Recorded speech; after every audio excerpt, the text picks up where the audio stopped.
Nourou RTV, le journal. Les actualités locales, nationales et internationales sur la 88.4 MHz.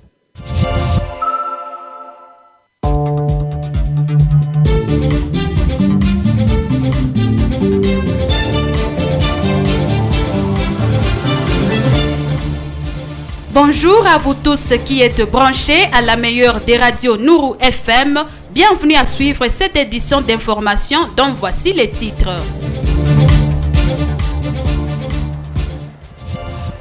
La police nationale congolaise de la ville de Butembo a présenté à la presse 4 présumés criminels ce lundi 16 octobre 2023.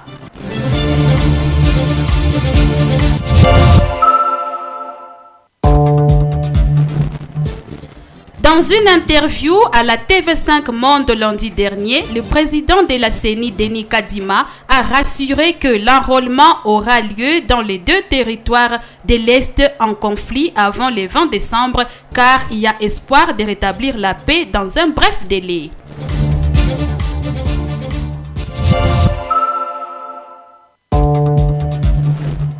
La mise en onde est assurée par Joshua Damani à la présentation Appelle-moi Esther Moisette sous la coordination de Luc Moulindois.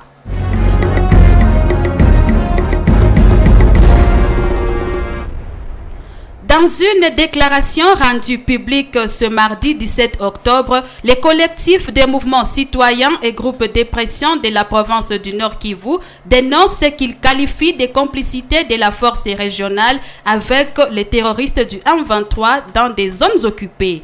Le président territorial de la jeunesse de Rutshuru, Patient Twizéré, joint par la rédaction de Nourou FM, a de nouveau dénoncé le déboisement du parc national de Virunga par l'EAC et déclaré que cette force n'a plus sa raison d'occuper les sols congolais car ce qu'elle fait prouve une complicité notoire aux terroristes. Quand les gens évoquent un report, c'est simplement parce que c'est un des scénarios possibles dans tout projet. Dans le projet électoral, vous pouvez envisager un report. Mais moi, je peux vous dire que nous sommes en voie vers la tenue des élections telles que prévues dans le calendrier. Oui, d'abord, il faut dire que c'est le gouvernement qui nous finance à 100%. Et nous avons fait une déclaration. Dans cette déclaration, nous étions en train d'exiger que la force régionale de l'EAC et East Africa Community puisse dégager notre territoire. En tout cas, nous avons demandé qu'ils puissent dégager notre territoire dans l'immédiat. Pourquoi? Parce qu'ils sont en train de bloquer nos compatriotes volontaires, donc les Wazalendes, sur la ligne de front. Donc nous avons aussi constaté que ces gens, cette force, c'est une force qui est venue peut-être renforcer les terroristes du M23. Donc on ne comprend pas pourquoi quelqu'un qui est en train de défendre sa patrie, qu'une autre personne puisse venir barrer la route sur la ligne de front. Donc la force de l'EAC doit quitter notre sol congolais parce qu'il est complice avec les terroristes du M23. Et nous avons aussi constaté, au lieu de venir aider, qu'ils puissent venir défendre la population et protéger aussi la population, au contraire, ils sont là, on est en train d'égorger les gens, de massacrer les gens à côté de leur cas. Donc nous comprenons qu'ils sont complices de ces terroristes du M23. Voilà pourquoi, messieurs les journalistes, nous sommes en train de demander à cette force de quitter le sol congolais, parce qu'ils sont d'ailleurs en train de détruire même notre environnement. Au niveau, par exemple, de Boudafa, là c'est au niveau de Mabenga, ils sont en train de couper les arbres et y faire des planches et de la braise, de Makala. Donc ils sont en train de vendre des planches au niveau de l'Ouganda parce qu'ils transportent ces planches au niveau de l'Ouganda. Mais également ils sont en train aussi de vendre de la braise. Nous avons des images, si vous lisez bien notre déclaration, vous allez voir les images de quelques agents de l'EAC en train de vendre les Makala au niveau de Boudafa. Les criminels présumés de plus d'un cas de meurtre ont été remis à la presse par les commandants ville de Butembo. Parmi leurs meurtres, leurs reprochés figure celui d'un gardien, Clément Moulindois. Lundi dernier, 16 octobre 2023, dans la cour de l'état-major de la police de Butembo, 4 présumés criminels détenteurs d'une arme à feu ont été arrêtés et présentés à la presse. Le commissaire supérieur Ngonzela Georges a déclaré être déterminé à la lutte contre la criminalité sur l'assemblée de la ville. Ces malfaiteurs qui ne nous laissent pas le temps de respirer.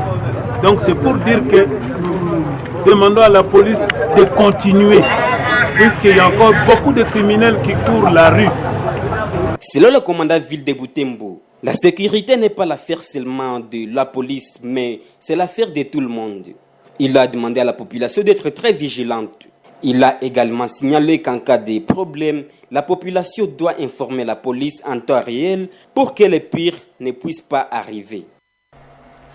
Dans un briefing hebdomadaire tenu ce lundi 16 octobre, contrairement à ce qui circule sur les réseaux sociaux, le ministre de la Communication et porte-parole du gouvernement congolais Patrick Mouyaya a fait savoir que la SADC n'est pas venue décider du report des élections car elle n'en a pas le mot, mais elle est plutôt venue évaluer l'avancement du processus. Le gouvernement congolais appelle la population à ne pas céder aux fausses informations qui circulent par-ci par-là, car les élections sont certaines. Je vous propose de l'écouter. Avant chaque élection, il y a ce qu'on appelle, moi j'en ai fait partie, en anglais on les appelle pre-assessment mission. Ça veut dire une mission des experts qui vient prendre la température. C'est pas la SADC comme j'ai vu certains écrire que la SADC va décider si les élections vont être organisées ou pas. À quel titre? La SADC vient regarder comment les élections se préparent en discutant avec les prenants, les entendre, parce que c'est tout l'écosystème qui est passé en revue. Et s'il y a des conseils, des suggestions, ils les donnent. Moi qui vous parle, en 2015, j'ai fait partie d'une mission au Nigeria. J'ai eu l'occasion de voir le président Buhari, à l'époque il était candidat, et d'autres religieux au Nigeria pour poser des questions, s'il y avait des risques, prodiguer des conseils et voir dans quelle mesure le processus peut aboutir. Mais nous n'avions pas, nous, une décision particulière. Et donc, Batubako Sanate, Sadek et Zakabango Mokote, et Zanama Monsieur Belezoya, Pekoya, qu'on a kota la Nengeni Mitozoleng et l'élection. Fabrice Bako Sayote, élection le 20 décembre. Batubati Kapoluka, Barafursi, pour ma ponami Salamate, Nalobaki Awa, devant Bino, que dialogue au Bissotozozela. Et ça dialogue d'un peuple congolais le 20 décembre. Dans une interview exclusive sur TV5 Monde, le président de la Commission électorale nationale indépendante en RDC, M. Denis Kadima, a affirmé que l'enrôlement aura bel et bien lieu dans les territoires de Massissi et Rutshuru. Il a fait savoir lundi dernier que la CENI est en collaboration directe avec le ministre de l'Intérieur ainsi que les gouverneurs de la province du Nord Kivu pour savoir comment organiser les élections pour ces citoyens qui sont encore dans l'insécurité. Nous comptons enrôler la population de l'Est le moment venu dès que nous sommes sûrs que la paix est revenue, a-t-il indiqué. Quand les gens évoquent un report, c'est simplement parce que c'est un des scénarios possibles dans tout projet. Dans le projet électoral, vous pouvez envisager un report. Mais moi, je peux vous dire que nous sommes en voie vers la tenue des élections telles que prévues dans le calendrier. Oui, d'abord, il faut dire que c'est le gouvernement qui nous finance à 100% et depuis tout ce que nous faisons, c'est financé par le gouvernement. Ah oui, bien sûr, c'est beaucoup d'argent que nous avons reçu jusque-là, mais on n'a pas encore tout. L'argent vient progressivement selon les moyens de l'État. Nous n'allons pas lui demander ce qu'il n'a pas. Donc, mais sinon, les choses évoluent bien. Les ressources viennent et nous sommes certains que d'ici là, nous ne serons plus dans le besoin. Oui, là, nous sommes en discussion avec le ministère de l'Intérieur, le gouverneur de la province du Nord Kivu. Et nous avons même envoyé, ce jour même, nous avons envoyé une équipe pour faire une évaluation. Nous comptons déployer justement une équipe pour enrôler les Congolais le moment venu, dès que nous sommes sûrs que la paix est revenue. Il y a plusieurs scénarios qui peuvent intervenir.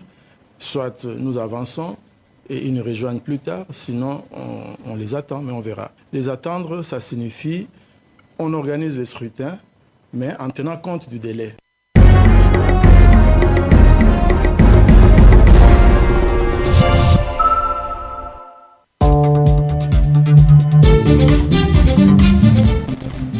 Et voilà, nous arrivons à la fin de cette édition du journal. Je vous rappelle les titres.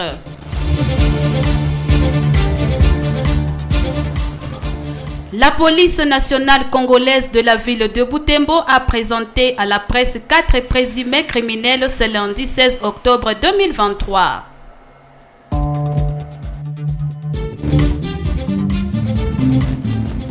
Dans une interview à la TV5 Monde lundi dernier, le président de la CENI, Denis Kadima, a rassuré que l'enrôlement aura lieu dans les 2 territoires de l'Est en conflit avant le 20 décembre, car il y a espoir de rétablir la paix dans un bref délai.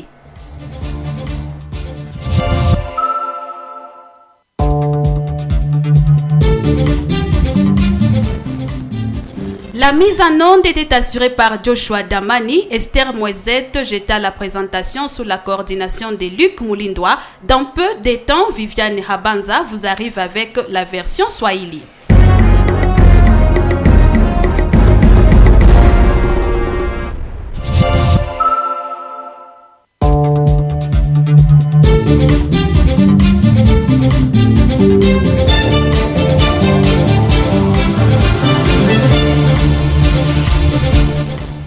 Na barabara kabisa, karibu kufuata taarifa ya habari kwenye Radio Nuru FM inayosikika kwenye mita bendi 88.4 MHz. Kwanza vichwa vya habari.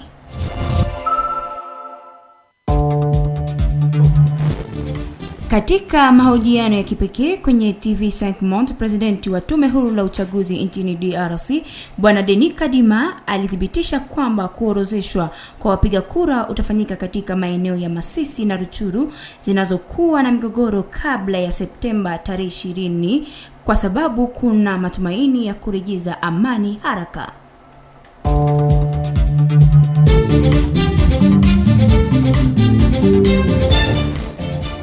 Ufuni mitambo unashikiliwa na Joshua Damani chini ya uratibu wake Luc Mlindwa. Viviana Banza ni mimi kwa usomi.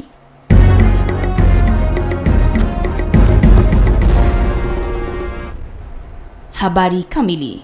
Katika taarifa iliyotangazwa kwa umma Jumanne tarehe 17 Oktoba, vyama vya wanaharakati la Jimbo Kivu Kaskazini linalaani ushirikiano wa vikosi vya Jumuiya ya Nchi za Afrika Mashariki EAC na magaidi M23 ndani ya eneo wanazozidhibiti. Presidenti wa shirika la vijana tarafani Ruchuru, Patient Twizere, aliyehojiwa na uhariri wa Nuru FM, ameshutumu vikali sana vikosi vya EAC vinavyoharibu mazingira kwa kukata miti ndani ya mbuga la wanyama la Virunga wakipeleka nchini Uganda, na anaomba kuondoka kwa haraka iwezekanavyo sababu uwepo wao hausaidii kwa chochote kwenye ardhi ya Kongo.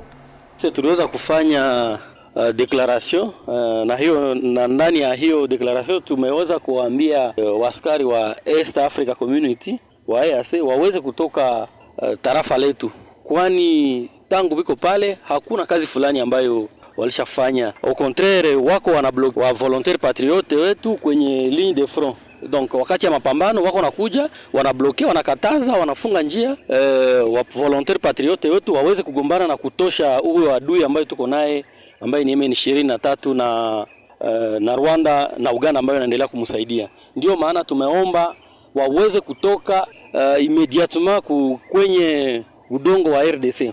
Tunaomba watoke kabisa bila condition, kwani kila mkaaji ama kila mkongomani ana haki ya kuweza kupigania nchi yake. Sasa tunaona kwa nini hao watu wanaendelea kukataza ama kubloke wazalendo wetu ambao wanagombania nchi yao ili wakugombane, na tunakutana kama hiyo ni violence deja. Donc ndio maana tunawaambia antuka watoke kabisa, kwani tumeweza constate kama hao wa askari wa EAC ni wamoja na hao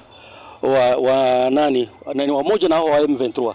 Donc kusema tuliwaza walikuja huku kwetu kwa kutusaidia, lakini kumbe ni wamoja na yengine ambayo iliweza kuturuma sana ole wafanye kazi ambayo ile waleta huku.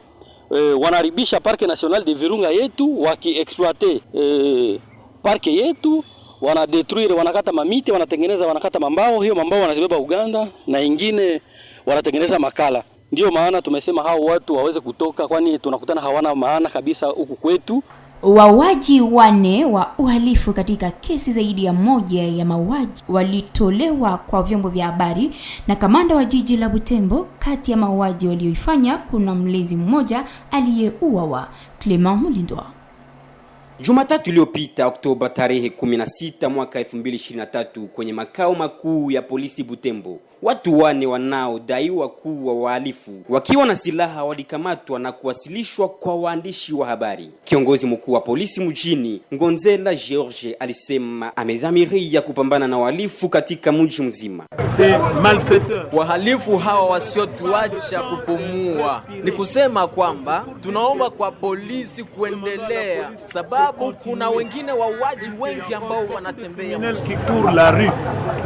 Kwa mujibu wa kamanda wa mji wa Butembo, usalama si shughuli ya polisi pekee bali ni ya kila mtu. Aliomba wakaaji kuwa waangalifu sana. Pia amebainisha kuwa linapotokea tatizo ni lazima wananchi watoe taarifa polisi kwa wakati ili mabaya yasitokee. Katika taarifa yake ya kila wiki iliyofanyika Jumatatu tarehe 16 Oktoba, kinyume na inavyosambazwa kwenye mitandao ya kijamii, waziri wa mawasiliano na msemaji wa serikali ya Kongo Patrick Muyaya ameeleza kuwa SADC haikukuja kutoa uamuzi kuhusu uchaguzi kwa sababu alina neno, bali lilikuja ili kuona mchakato unavyoendelea. Serikali ya Kongo inatoa wito kwa wakaaji kutokubali taarifa za uongo zinazosambazwa huku na huko kwa sababu uchaguzi ni wa uhakika. Avant chaque élection, kabla ya kila uchaguzi kuna kitu kinachoitwa kwa lugha ya Kiingereza Pre-Assessment Mission. Ni kusema mission ya wataalamu ambao wanakuja kutazama mambo yalivyo. Haiko SADC kama nilivyotazama wamoja wakiandika eti SADC itaamua kama uchaguzi utafanyika au la. Kama nani? SADC inakuja kutazama namna gani uchaguzi unaandaliwa, kuzungumza na wote wanaoshiriki, sababu kabla uchaguzi ufanyike kunapaswa fanyika mashauriano, mazungumzo, kutazama mikakati ambayo imechukuliwa. Ikiwa kuna mashauri ya kutoa, mimi ninaiwaambia, niliwahi kwenda ndani ya mission Nigeria. Nilipewa fursa ya kuonana na Presidenti Gwari, wakati huo alikuwa ni kandidati, na wengine watu wa madini ambao walikuja kuswali, kutazama ikiwa kuna hatari fulani ili watoe mashauri na kutazama mchakato gani inapaswa fanyika ili uchaguzi fanyike vizuri. Lakini tulikuwa hatuna uamuzi wowote. Ni kusema kusikue watu wa kuwadanganya. SADC iko na mission mbalimbali, inakujaka na itendelea kukuja kwa ajili ya kutazama ikiwa uchaguzi utafanyika namna gani. Basi wadanganye uchaguzi utafanyika tarehe 20 Disemba. Watu waache tafutisha. Mimi niliwaambia kwamba mazungumzo tunayoyasubiri hapa ni mazungumzo pamoja na raia tarehe 20 Disemba. Awa devant bino. Que dialogue obiso tozozela. Eza dialogue na peuple congolais le 20 Décembre. Katika mahojiano ya kipekee kwenye TV5 Monde, presidenti wa tume huru la uchaguzi nchini DRC Bwana Denis Kadima alithibitisha kwamba kuorozeshwa kwa wapiga kura utafanyika katika maeneo ya Masisi na Ruchuru. Alisema Jumatatu iliyopita kuwa tume huru la uchaguzi inashirikiana moja kwa moja na waziri wa mambo ya ndani pamoja na gavana wa jimbo la Kivu Kaskazini ili kujua namna ya kuandaa uchaguzi kwa wananchi hao ambao bado hawana usalama. Tunakusudia kuorozeshwa idadi ya watu wa mashariki wakati unakuja mara tu tunapokuwa na uhakika kwamba amani imerejea, ndivyo amesema. Quand les gens évoquent un report, c'est simplement parce que c'est wakati watu wanasema kuwa uchaguzi utasukumwa mbele, ni kwa sababu ni jambo ambalo linaweza likafanyika ndani ya kila mradi. Ila naweza nikawaambie kwamba tuko njiani na tunakaribia kufikia uchaguzi kama ilivyoandaliwa ndani ya kalenda ya uchaguzi. Na kwanza acha niwajuze kuwa ni serikali ndiyo inatusapoti kifedha kwa ajili ya mradi huu wa uchaguzi. Vyote tunavyovifanya serikali ndiyo inatuunga mkono. Ndiyo, ni pesa nyingi ambazo tumepokea toka mikononi mwa serikali, ila hatujapata zote. Pesa zinakuja polepole kulingana na uwezo wa serikali, sababu hatutawaomba pesa ambazo hawana. Fahameni kwamba mambo yanaendelea vizuri, pesa zinakuja na tunaamini kuwa hapa karibuni tutakuwa hatuna tena haja ya pesa. Hapa sasa tunazungumza pamoja na waziri wa mambo ya ndani, liwali wa jimbo la Kivu Kaskazini. Pia tulituma commission ambayo ilienda kwa ajili ya uchunguzi, na tunapanga kutuma timu kubwa kwa ajili ya kuorozesha raia wa Kongomani ambao hawakuweza kufanya enrollment baada ya kuwa na uhakika kuhusu hali ya usalama. Ndiyo, kuna mambo mengi ambayo yanaweza yakatokea, kama vile tunaweza endelea tunafanya uchaguzi nao wanakuja baadaye, au tunawasubiri. Kuwasubiri ni kusema sisi tunafanya uchaguzi ila tunatembea pia na wakati. Les attendre, ça signifie on organise les scrutins mais en tenant compte du délai.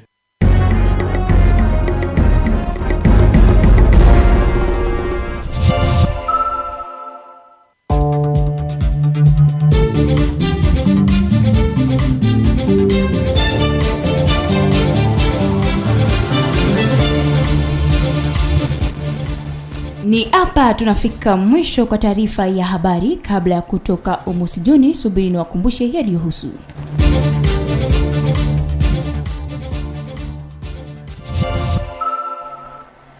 Katika mahojiano ya kipekee kwenye TV5 Monde, presidenti wa tume huru la uchaguzi nchini DRC Bwana Denis Kadima alithibitisha kwamba kuorozeshwa kwa wapiga kura utafanyika katika maeneo ya Masisi na Ruchuru zinazokuwa na migogoro kabla ya Septemba tarehe 20 kwa sababu kuna matumaini ya kurejesha amani haraka.